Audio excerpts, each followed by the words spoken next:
Yeah I'm good. మీరు లక్ష్మి గారా రూప గారా? నాకు రెండు పేర్లు ఇష్టమే. రూప లక్ష్మి నా అసలు పేరు. అవును అవును. రూపలక్ష్మి. ఈ పేరు లక్ష్మి చాలా మంది ఇప్పుడు లక్ష్మి అనే పిలుస్తున్నారు. కోఇన్సిడెన్స్ లచ్చవ్వ అని పేరు రావడం అందులో చూడండి. దైవదినం అంతే. ఎప్పుడైనా ఆలోచించారా ఇది నాకు మాత్రమే తట్టిందా? అంటే ఒక్కటి అంటే కొన్నిసార్లు నాకు నా పేరు మంచిది కాదు, మార్చేసుకోండి మీకు లక్ కలిసి వస్తుందని నాకు చాలా ఏళ్ల క్రితం ఒకటి, నేను ప్రాబ్లమాటిక్ పరిస్థితిలో ఉన్నప్పుడు చాలా మంది చెప్పారు. లేదు మా ఫాదర్ నాకు చాలా ఇష్టంగా పెట్టిన పేరండి ఇది రూపలక్ష్మి. రూపలక్ష్మి అని చాలా ఇష్టంగా పెట్టుకున్నారు. అని చాలాసార్లు ఆ విషయం చెప్పారు కూడా. నేను ఈ పేరు కోసం నేను చాలా చూసి వెతికి తీసుకొచ్చి ఈ పేరు పెట్టాను నీకు అని. ఆ ఫీల్ అలాగే ఉండాలి కాబట్టి నేను పేరు అక్షరం కూడా మార్చాను, RUPA అంతే. అలాగే ఉండాలి, ఆయన ఇచ్చిన బ్లెస్సింగ్ అలాగే ఉండాలి నాతో. ఆయన బ్లెస్సింగ్ తోటే congratulations on the award. I think చాలా one of your the most favourite characters. మీకు కూడా మిమ్మల్ని చూసిన ప్రేక్షకులకు కూడా మీరు ఈ క్యారెక్టర్లో చాలా నచ్చారు.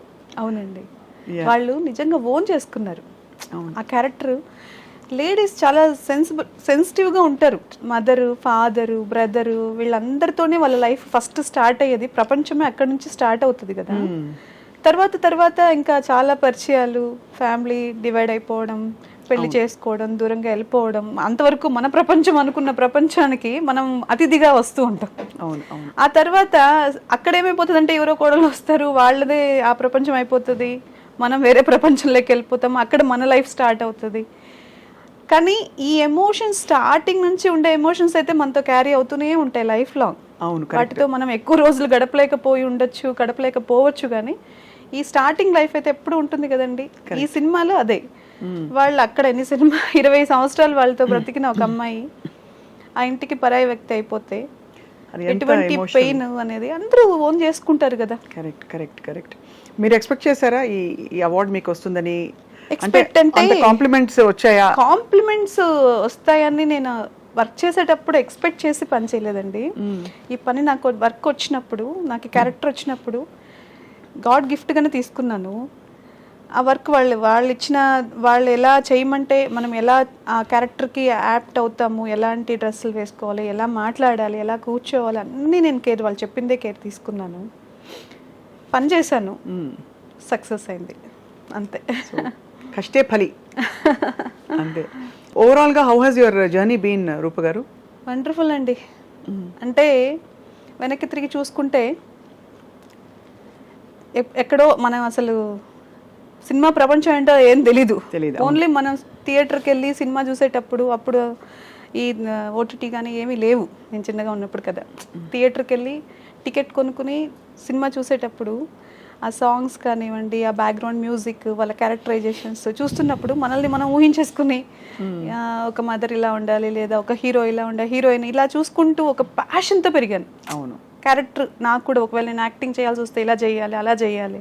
అద్దం ముందు నిలబడి చూసుకోవడాలు అని ఉండేవా? అయ్యా, ఏ డ్రెస్లో నేను ఎలా ఉన్నాను, ఈ హీరోయిన్ స్టైల్, ఒక్కొక్క టైంలో ఒక్కొక్క డ్రెస్ స్టైల్ కూడా వచ్చింది కదా, ఫ్యాషన్ స్టైల్స్ అవన్నీ నేను చూసుకునే అవకాశం నాకు దొరకలేదు. కానీ రాఘవేంద్రరావు గారి పిక్చర్స్లో హీరోయిన్స్ని బాగా చూపిస్తారు, అందంగా చూపిస్తారు, అద్భుతంగా చూపిస్తారు కదా. అలాంటప్పుడు మాత్రం మంచిగా అలాంటివి, కానీ మనం నిజ జీవితంలో అలాంటివన్నీ వేసుకుని తిరగలేము. కానీ అలా అనిపించేది, చాలా బాగుంది, ఇలా డ్రెస్సింగ్ చేసుకోవాలి అనిపించేది. ఎప్పుడు చేసుకోలేదు, అవకాశం దొరకలేదు. సో అలా మరి మీరు అలా చూస్తూ పెరిగి మీకు అసలు ఇది ఫుల్ ఫ్లెడ్జ్డ్ ప్రొఫెషన్గా మారడానికి ఏమైనా ఆటంకాలు వచ్చాయా ఇంట్లో కానీ? ఎందుకు వచ్చిన గొడవ, సినిమా ఇండస్ట్రీ వద్దు? లేదండి, అంటే నాకు ఇష్టం ఉండింది. మన పరిస్థితుల్లో అసలు సినిమా ప్రపంచానికి మనకు ఎటువంటి సంబంధాలే లేవు కదా, ఏం తెలియదు. అవును, దీని గురించి మామూలుగా ఇంట్లో ఎలా ఉంటుందంటే కొంచెం ఫ్రీగా మూవ్ అవుతేనే వద్దు మీరు ఇలా ఉండండి అని కొంచెం రిస్ట్రిక్టెడ్గా ఉండే ప్రపంచంలో పెరిగాం. నాకు అది ఏం తెలీదు, బయట ఎలా మాట్లాడాలి, ఎలా తిరగాలి, ఎలా డ్రెస్సింగ్, ఇవంతా పెద్దగా ఏం తెలీదు. కానీ సినిమా ప్రపంచం చూడగానే ఓకే మనం ఏదైనా సాధించగలము, ఇట్లా చేయాలి అట్లా చేయాలి అనే ఒక ఫీలింగ్స్ వస్తూ ఉంటాయి.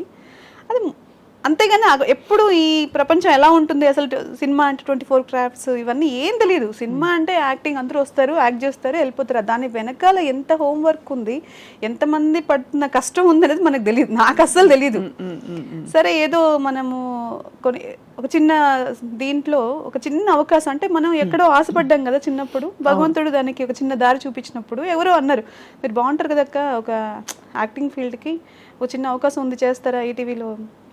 అప్పుడు చిన్న చిన్న షార్ట్ ఫిలిమ్స్ వచ్చేటివి. అవును అవును. మా తెలిసిన డైరెక్షన్ చేస్తున్నారు, షార్ట్ ఫిలింలో చిన్న అవకాశం ఉంది, చేస్తారా అంటే అసలు ఏం యాక్టింగ్ చేసేస్తాం మనము అని వచ్చాం. కానీ ఒక కెమెరా ఉంటుంది, కెమెరా ఫేస్ చేయాలి, ఇలా చెప్పాలి, డైలాగ్ కరెక్ట్గా మాట్లాడాలి, వాళ్ళ డైలాగ్ తర్వాత మన డైలాగ్ ఉంటుంది, ఇవన్నీ ఏం తెలియక వచ్చిన తర్వాత అమ్మో ఇంత పని ఉంటుందా, మనకు అర్థం కాలేదు అని అనిపించింది.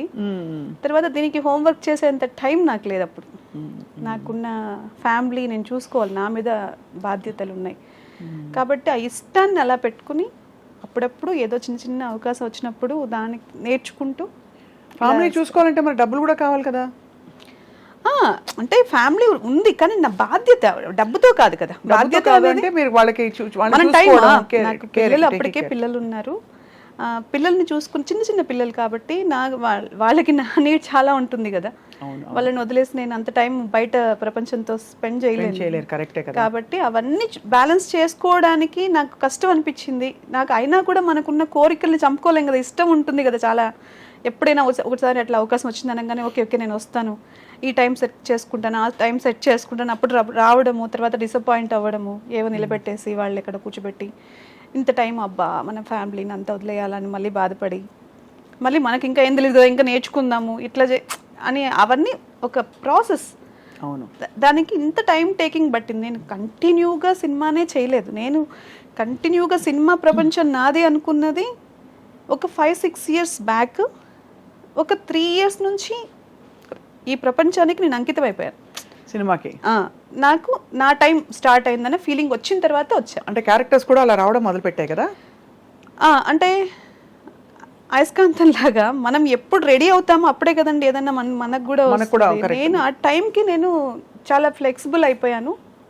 Okay this time to start my life అనుకున్నాను. యువర్ టైమ్ స్టార్ట్స్ నౌ అన్నారు. రావడం అలా ఢామని ఇది ఇలా మంచి అవార్డు రావడం, మంచి గుర్తింపు రావడం.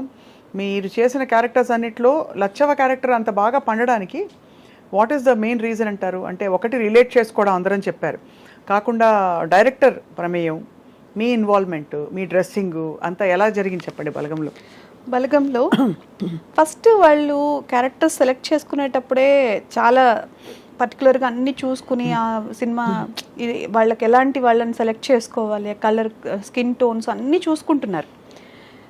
తర్వాత నన్ను సెలెక్ట్ చేసుకునేటప్పుడు కొంచెం బ్రైట్గా ఉన్నారు కదా ఈవిడ, మళ్ళీ మనం పక్క ఊర్లో తీస్తున్నాం కదా, కొంచెం ఈవిడ ఏమన్నా ఇట్లా క్లాసీగా కనిపిస్తారా ఏంటి, ఇవన్నీ కూడా వాళ్ళకి డౌట్స్ వచ్చాయి.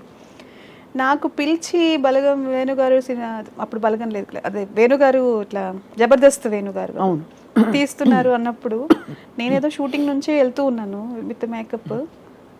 వెళ్ళేసరికి ఆయన సరే అనుకుంటున్నామండి, కన్ఫర్మ్గా క్యారెక్టర్ వస్తుందో లేదు తెలియదు, మేము క్యారెక్టర్ అయితే మీద అనుకుంటున్నాము అని చెప్పి ఎక్స్ప్లెయిన్ చేశారు. ఒక సీన్ చెప్పారు. సీన్ చెప్పినప్పుడు నేను అనుకున్నాను నిజంగా చాలా స్ట్రెంగ్త్ ఉంది కదా. ఇప్పుడు సినిమాల్లో క్యారెక్టర్ ఆర్టిస్ట్కి అంత క్యారెక్టర్స్ లేవు. ఒక సినిమా మొత్తంలో ఎప్పుడో వాళ్ళు వస్తారు, ఒక మదర్ గాను ఒక దీంట్లోనే అలా నిల్చోవడము, కాఫీ ఇవ్వడము, లేదా నవ్వడము, ఏందన్నా ఇలా చేయొద్దు అలా చేయొద్దు అని చెప్పడము, లేదంటే ఏదో ఒక్క చిన్న ఫ్రేమే కనిపించడానికే అవకాశం ఉంటుంది. ఫ్రేమ్ మొత్తం ఉంది, ఫ్రేమ్లో నాకు చాలా ఇంపార్టెన్స్ ఉంది. అయ్యో ఇది క్యారెక్టర్ చాలా డెప్త్ ఉంది, ఎలాగైనా చెయ్యాలని చాలా ఆశపడ్డాను. ఆయన చెప్పగానే వేణుగారికి కూడా అదే చెప్పాను. చేసినప్పుడు ఆయన కూడా బాగా చేశారండి, వెంటనే బాగా చేశారన్నారు. ఆలోచిస్తున్నామండి, చెప్తామండి అంటే వెళ్ళిపోయిన తర్వాత కొంచెం స్టోరీ కూడా చెప్పారు. ఆ రోజు ఇలా ఉంటుందండి క్యారెక్టర్, చూద్దాంలేండి చూస్తున్నామంటే నేను మళ్ళీ ఫోన్ కూడా చేసి క్యారెక్టర్ కోసం ఏమండి నన్ను మీరు అనుమానించద్దు, నేను చేయగలను, మీరు చెప్పింది చేయగలను, ప్లీజ్ ఈ అవకాశం మాత్రం మిస్ చేయకండి నాకు అని. తర్వాత వెళ్ళాము. ఫస్ట్ డే ఆయన షూటింగ్ స్టార్ట్ చేసిన రోజు కొంచెం మేకప్ చేసుకుని మంచిగా హెయిర్ స్టైల్ చేసుకుని కూర్చున్నాను. అందరూ సింపుల్గా అందరూ వచ్చి కూర్చున్నారు. ఆయన పాపం నాకు ఎలా చెప్పాలో తెలీదు. మేకప్ ఎక్కువైంది, మేకప్ అసలు వద్దు, ఎక్కువైంది కదా మేకప్ వద్దు, ఈ క్యారెక్టర్కి మేకప్ నాకు నీళ్ళు లేదు, మీకు అసలు వద్దు, ఫ్యామిలీ కంప్లీట్గా ఇది ఈ కాన్సెప్టే డిఫరెంట్ ఉంది అని చెప్పి ఆయన మొత్తం క్యారెక్టరైజేషన్ అంతా మీరు చాలా సఫర్ అయ్యారు, ఇన్ని సంవత్సరాలు మీ ఫ్యామిలీకి దూరం అయ్యారు, ఇప్పుడు మీరు ఎటువంటి పరిస్థితుల్లో కొంచెం ఇదిగా కనిపిస్తే మేకప్ వేసుకుని క్యారెక్టర్ కిల్ అవుతుంది, వద్దు మీరేం చేయొద్దు, ఆ పెయిన్ మీ ఫేస్లో కనిపించాలి నాకు. మీరేమో అక్కడ ఒకవైపు అందాలలో అహో రాఘవేంద్రరావు గారి సినిమాలు చూసి డ్రెస్సింగ్లు చేసుకోవాలని, ఇక్కడ కట్ చేస్తే అది ఇంతవరకు అయితే నాకు అంత మేకప్ చేసుకునేది ఇప్పుడు ఒక మూవీలో చేస్తున్నానండి, కొంచెం బాగా మేకప్ చేసుకుని బాగానే ఉంటుంది, అది కొంచెం అట్లా అనిపించింది. కానీ వెంటనే నాకేం డిసప్పాయింట్ ఏం లేదండి, ఆయన చెప్పింది నాకు అర్థమైంది, ఓకే వెంటనే వెళ్ళి మేకప్ తీసేసి మొత్తం హెయిర్ స్టైల్ అంతా మార్చేసి వచ్చి కూర్చున్నాను, అంతే అండి, ఇంతే. మీరు సినిమా అంతా గుర్తుపెట్టుకోండి, ఇలాగే రన్ అవుతుంది. బాగా జుట్టు గిట్టు కూడా మొత్తం ఏం లేదు, కంప్లీట్గా ముడి వేసేసుకోవడము, ఎక్కడ హెయిర్ ఇట్లా కొంచెం కూడా ఇట్లా ఇట్లా పెట్టుకోవడానికి కూడా లేదు, ఏదో ముంగులు ఇలా వచ్చి ఇలా పడే అవకాశాలు కూడా ఉండవు కదా, అంత నీట్ అంతా ఫుల్ పౌడర్ ప్యాడ్ కూడా లేదండి. ఒక ఒక ఒక సీన్ లో ఫుల్ ఎండ, బాగా ట్యాన్ అయిపోయాం ఎండలో షూటింగ్ చేసి చేసి చేసి, శవయాత్ర ఒకటి, తర్వాత ప్రతి సీన్ లో ఆల్మోస్ట్ ఎక్కువ సేపు మేము ఎండలోనే ఉండాల్సి వస్తుంది, ట్యాన్ అయిపోయి బ్లాక్ అయిపోతుంది, ఇంకా వేరే షూటింగ్స్ కూడా ఉంటాయి కదా, నాకేంటంటే స్కిన్ పాడైపోతుందని ఒక చిన్న ఫీలింగ్ ఉండి ఒక రోజు బాగా చెప్పినందుకు వేరే వాళ్ళు తెలుసుకొని డాక్టర్ దగ్గర ఇది తీసుకుని మేకప్ లేకపోతే ఫస్ట్ సన్ స్క్రీన్ వేసిన తర్వాత క్రీమ్ పెట్టుకుంటాం కదా, సన్ స్క్రీన్ లోషన్స్ పెట్టుకుని ఏదో క్రీమ్ పెట్టుకుంటే వెళ్ళగానే ఏదో మీ ఫేస్ షైన్ అవుతుందండి అన్నారు. నేను ఏం చేయలేదండి, ఓన్లీ సన్ స్క్రీన్ పెట్టుకున్నాను అంటే, లేదు లేదు ఇక అక్కడ చెమటకి సన్ స్క్రీన్ లోషన్ ఇలా కారుతుంది అనమాట. అదే అదే అది కారి అది అలా, అది కూడా వద్దు, సన్ స్క్రీన్ లోషన్ కూడా మీరు పెట్టుకోవడానికి హక్కు లేదు ఈ సినిమాలో అన్నారు. Okay sir. అయితే మొత్తానికి అంటే బట్ అంత వర్కౌట్ అయింది కాబట్టి ఇవాళ మీకు అంత గుర్తింపు వచ్చింది ఈ క్యారెక్టర్తో కదా రూపలక్ష్మి గారు. అదైతే చాలా హ్యాపీ, ఎందుకంటే సినిమా మొత్తము ఆయన ఏం చెప్పారో, ఆయన ఏం అనుకున్నారో అది మా దగ్గర వర్క్ చేయాలి. ఒక డైలాగ్ కొంచెం చెప్పచ్చు కదా మా కోసం. బాబు ఎంత పని చేసినావే, ఒక్కసారన్నా ఈ కూతురు నీకు యాదికి రాలేదనే అని ఆయన మీద పడి ఏడుస్తాను కదా. నాకు మీరు చెప్తుంటే నాకు ఏడుపు వచ్చేస్తుందండి బాబు. థ్యాంక్ యూ అండి. అది ఫస్ట్ అంటే నాకు ఎమోషన్ అంతవరకు అప్పుడే ఏడుస్తూ కూర్చుంటాను, అక్కడక్కడ కనిపిస్తాను, కానీ నా సీన్లో ఫస్ట్ మీరు ఇప్పుడు ఈ సీన్ బాగా చేయాలి మీరు అన్నారు. కామెడీ ఏంటంటే ఎక్కడ నాకు కరెక్షన్ చెప్పరు, ఆయన చెప్పేస్తారు, మనం వర్క్ చేసుకుంటూ ఉన్నాం. ఆ సీన్లో ఏమైందంటే డైరెక్షన్ డిపార్ట్మెంట్లో నాగరాజ్ గారు వీళ్ళందరూ ఉంటారనమాట, రైటర్ అయినా, వాళ్ళందరూ మాట్లాడుతూ సరదాగా నాతో అప్పటికి కొంచెం ఫ్రెండ్షిప్ అయ్యేసరికి మీరు ఇప్పుడు సూపర్ ఫాస్ట్ ఎక్స్ప్రెస్ లాగా పరిగెత్తుకుంటూ వచ్చి డైలాగ్ చెప్పాలి అన్నారు. అంటే నేను ఎంత ఇన్వాల్వ్మెంట్ అయిపోయానంటే వాళ్ళు ఏం చెప్తే చేయడానికి రెడీగా ఉన్నాను అక్కడ వర్క్. కార్ దిగి వస్తాం ఆ సీన్లో, నేను నిజంగా సూపర్ ఫాస్ట్ ఎక్స్ప్రెస్ లాగా పరిగెత్తుకుంటూ వెళ్ళాను. ఆయన వెళ్ళిపోయాడు, ఇంకెవరు పోవడానికి సిద్ధంగా లేరు, మీరు మామూలుగా అని చెప్పి మళ్ళీ వచ్చి వేణుగారు చెప్పారు. ఆ రోజు చాలా ఫన్ అయిందను, మీరు చాలా పెయిన్తో ఇప్పుడు దిగాలి, అది ఒక్కసారి నాకు కరెక్షన్ చెప్పడం ఆయన. ఇంకెక్కడ కూడా నాకు అది కూడా మనకు వాళ్ళు చెప్పింది చేశాం, కానీ ప్రతి సీన్లో అంత కేర్ ముందుగానే చెప్పేవాళ్ళు. ఒకవేళ నేను మళ్ళీ నాకు డౌట్ వచ్చినా ఏం మొహమాటం లేకుండా అడిగేసేదాన్ని, ఓకే అండి నేను ఇప్పుడు ఇక్కడ ఇంతకు ముందు ఫీల్ ఏం జరిగింది, ఇప్పుడు ఏ సీన్కి వెళ్తున్నాము, అదంతా క్లారిటీగా ఉండేవాళ్ళము. ఆయన కూడా అసలు ఏం విసుక్కోకుండా చాలా క్లారిటీగా ఉండేవాడు. ఇప్పుడు ఎన్ని సినిమాలు అయ్యాయి రూపలక్ష్మి గారు మీకు, అంటే ఓవరాల్గా ఆల్మోస్ట్ ఇప్పటికైతే 70 to 80 మధ్యలో. మదర్ క్యారెక్టర్స్ కూడా వేశారు, కానీ మీరు ఇంత చిన్నగా ఉన్నారు కదండి.